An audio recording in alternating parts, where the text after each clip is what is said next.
আমি তো ভাই এখন হেল্পারে ঢুকছি ভাই, কোনো মল্লে এতদিন আসিলাম, ওই টাকা পয়সা পাই না দেখে এখন হেল্পারে ঢুকছি না পাই। সৌদি আরবে কতদিন ধরে আইছেন? আজকে প্রায় 3 মাসের কাছাকাছি। 3 মাস কাজ করেন না এখনো? না, এখনো আকামাই দিই নাই। ও, আঁকা ভয় নাই? না। কি কইছে কফিলে? আসসালামু আলাইকুম, কেমন আছেন সবাই? আমি আছি সৌদি আরবের জুবাইলে। তো ইতিমধ্যেই আর কি সবাই জানেন সৌদি আরবে প্রচুর মানুষ এসে পড়ছে আমাদের বাংলাদেশিরা। তো তার জন্য কারো কাজ থাকে না, কারো আবার আকামা হয় না, কফিল ঝামেলা, সেই ঝামেলা নিয়ে মানে প্রচুর মানে প্যারার ভিতর আছে প্রত্যেকটা প্রবাসী। হাতে গোনা কয়েকজন ভালো আছে। কি অবস্থা ভাই? এই তো আছে আলহামদুলিল্লাহ ভালো। সৌদি আরবে এই তো ভালো। সৌদি আরবে কতদিন ধরে আছেন?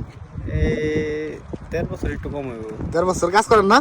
কাজ ভাই করি, এখন মোটামুটি একটা কাজে ঢুকছি 6 মাস বইয়া থেকে। 6 মাস বসে থেকে এখন কি ভালো আছেন? ভালো কি ভাই, সাপ্লাই যদি টাকা না দেয় কেমনি ভালো থাকুন? টাকা টোকে দেয় নাকি? টাকা দেয়, মনে করেন 4 মাস 5 মাস পরে একটা বেতন পাওয়া যায়। ও আচ্ছা, এই চাই আপনার এই 1.5 বছরের লাইফে কি মনে অভিজ্ঞতা হলো সৌদি আরবে? আমার হিসাবে কেউ যদি সৌদি আরবে ফ্রি ভিসায় কাজ না জানা চাকরা, তাহলে মনে করেন না আসাই ভালো। আর যদি যে ওয়ার্লিং এর কাজ শিখে আসে তাহলে মোটামুটি আলহামদুলিল্লাহ সে কামাইতে পারবো। এখন কি কাজ করেন আপনি? আমি তো ভাই এখন হেল্পারে ঢুকছি ভাই, কোনো মল্লে এতদিন আসিলাম, ওই টাকা পয়সা পাই না দেখে এখন হেল্পারে ঢুকছি না পাই। এখন কি দেয় টাকা নাকি? এখন মোটামুটি খরচের টাকা দিছে একবার, আজকে খরচের টাকা দেওয়ার কথা ছিল কিন্তু দেয় নাই এখন। স্যালারি দেয় না এখন? না না না ভাই, স্যালারি দিতে দেয় না। ও আচ্ছা, ওকে, তো ভালো থাকেন। ঠিক আছে ভাই। এই হইলো অবস্থা ভাই, বুঝছেন?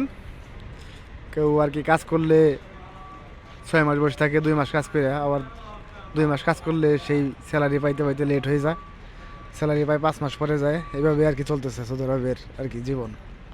কি অবস্থা ভাই, ভালো আছেন? আলহামদুলিল্লাহ, আপনি কেমন আছেন? এই তো ভালো। সৌদি আরবে কতদিন ধরে আইছেন? আজকে প্রায় 3 মাসের কাছাকাছি। 3 মাস কাজ করেন না এখনো? না, এখনো আকামাই দিই নাই। ও, আঁকা ভয় নাই? না। কি কইছে কফিলে?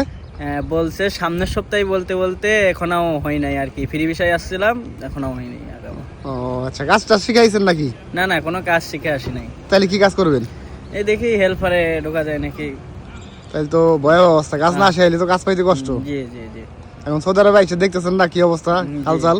কাজ না জানলে কি সমস্যা। হ্যাঁ, নতুন অবস্থায় যারা আসবে কাজ না শিখে তাদের অবস্থা খুব খারাপ। তো আপনি যখন কাজ শিখাইলেন না, তাই আপনার এখন কি, আপনার মনে কি কইতেছে, কাজ পাবেন না কি হইব?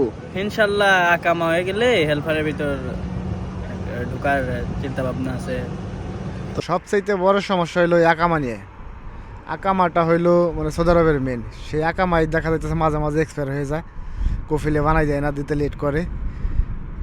এই আকামা না থাকলে কাজে যাইতে পারবো না। আর প্লাস হইলো নতুন নতুন লোক আসতেছে, তো নতুন নতুন লোক আইসে কাজের আর কি সংকট করে লাইছে। লোক লাগবো 5 জন, লোক আইসে পড়ছে 20 জন। এইভাবে চলতেছে আর কি সৌদি আরবের লাইফ। এই দেখেন পাশে একটা সাগর, আমাদের আর কি জুবাইলের একটা সুন্দর একটা জায়গা। বিকালবেলা মানুষ এখানে আড্ডা টাড্ডা দেয়। এভাবে আর কি চলতেছে আর কি সৌদি আরবের জীবন সবার। বেশিরভাগ মানুষই কষ্টে আছে। তো আর একটু পরে আর কি বের হবো। এখনও দুপুরে খাওয়া দাওয়া করি নাই, 4টা বাজে গেছে। তো আমি প্রবাসীদের নিয়ে ভিডিও বানাই। তো যদি ভিডিও ভালো লাগে আর প্রবাসীর যারা আসতে চান, যাদের আত্মীয় স্বজন সৌদি আরবে বা প্রবাস লাইফে থাকে, তারা কীভাবে থাকে এগুলো জানার জন্য অবশ্যই আমার চ্যানেলটা সাবস্ক্রাইব করে দিয়ে রাখবেন। এটাই আর কি, আপনার সাবস্ক্রাইব করে দিলে ভালো লাগবে আমার। তো ভালো থাকবেন সবাই, দেখা হবে অন্য কোনো ভিডিওতে।